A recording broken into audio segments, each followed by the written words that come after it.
defeat of question 3 and the passage of question 4, opening up the electoral process to third parties and independent candidates. Starting in the new decade, we have to go on the offensive, and it's no longer sufficient to lobby our elected representatives. If they don't respond to our needs, then we have to replace them. I expect to see as many of you here running for mayor, city council, or school committee in the coming 91 municipal elections. We can use alternative media sources like public access television, survival newspaper, street heat, sojourner, things that we put our input into. I am deeply honored and privileged to be inaugurated as your shadow governor.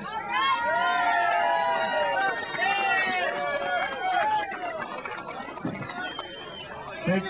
I'm not done. Sorry, Governor. In the coming months, our cabinet will be taking up its work, and one of the major tasks will be to further develop a people's agenda. Housing is a human right. Not one single individual in the Commonwealth should be without their own housing. Where public housing is boarded up, let's tear the boards down and have the housing rehabilitated. A crash program of housing construction and renovation should be the #1 priority. And the first hire in these programs should be those currently unemployed. Health care is a human right. We should all have access to medical care. Quality, adequate medical care by how sick we are, not how much money we have in our pockets. We need to raise the minimum wage to $10 an hour.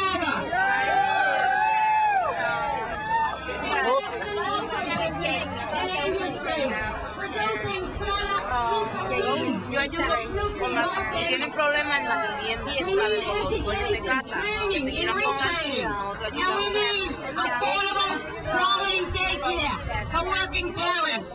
No person in Massachusetts should be living below the poverty level. Let's implement the Up and Out of Poverty Now campaign. And we can finance all the above by taxing thousands of corporations who pay almost no tax in the Commonwealth, including wealthy companies like the Bank of Boston and Cumberland Farms. A new administration is coming into power, and if they're serious about solving the state's problems, there's only one course of action. Adopt the platform that represents the people's needs. No more cuts in human services. No more cuts! No more cuts! No more cuts! No more cuts! No more cuts! No more cuts! No more cuts! Government free! Human needs, not government free! We need to invest in human beings. And as we gather here, close to 500,000 of our brothers and sisters and sons and daughters are in the cold desert of Saudi Arabia, or in the distant waters of the Persian Gulf. We need to bring our soldiers home. Our fight is here against President Bush and his country club cronies. Not for him. Sanctions and diplomacy are the answer to aggression, not war. 30 billion of taxpayers' dollars are being spent on a war in the Middle East. What a waste of money and what a waste of human lives. It's a sin. Let's bring that money home and invest it in our people and wage a real war on poverty. Our fight is here at home. Our very survival is at stake. Run for office. Thanks.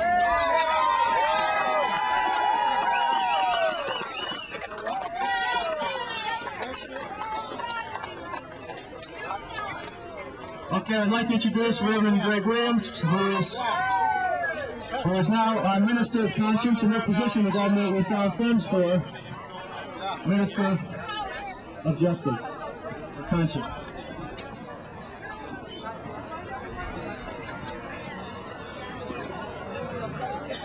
I'd like to first remind you that we will be having our own counter-inaugural ball at the Paulus Center right after we're done here, so please join us. The next thing I would like to do is proceed with an inauguration of all of us.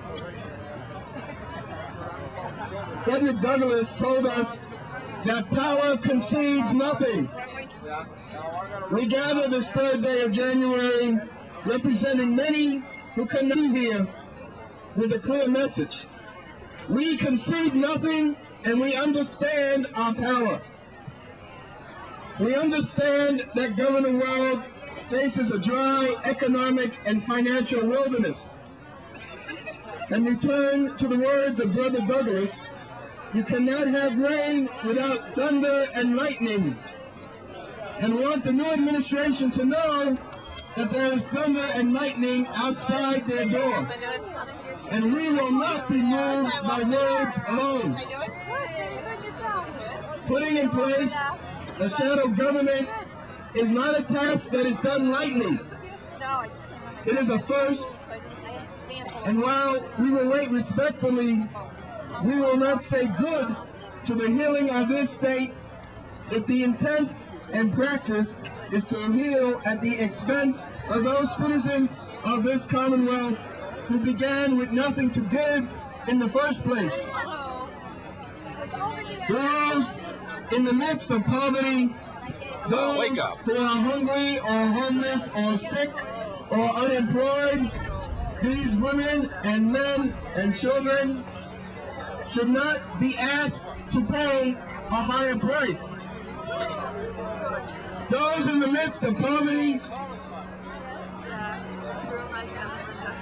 are the people that we represent. We are here to say our backs are up against the wall. There can be no more cuts. Each of us here is standing up for justice. And this is part of the new enterprise that we seek to establish this day.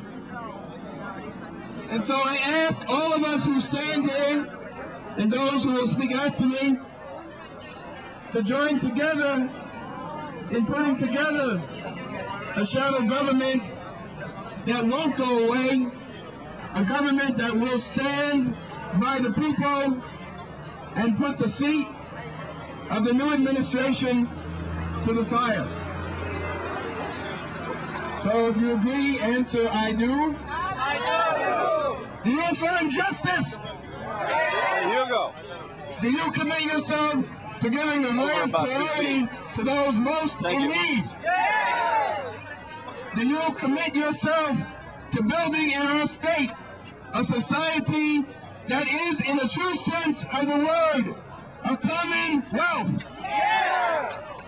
Then I declare this government of the people formed, and let us continue to build our movement, and let us be clear to the governor-elect and to the new legislature that we will not be moved.